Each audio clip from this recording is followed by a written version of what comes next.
Your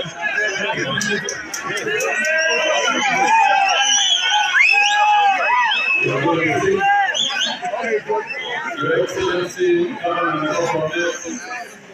Professor Mario, my brother, members of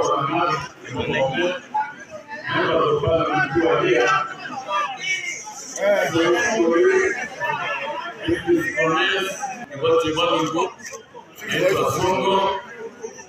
Honorable Koskei,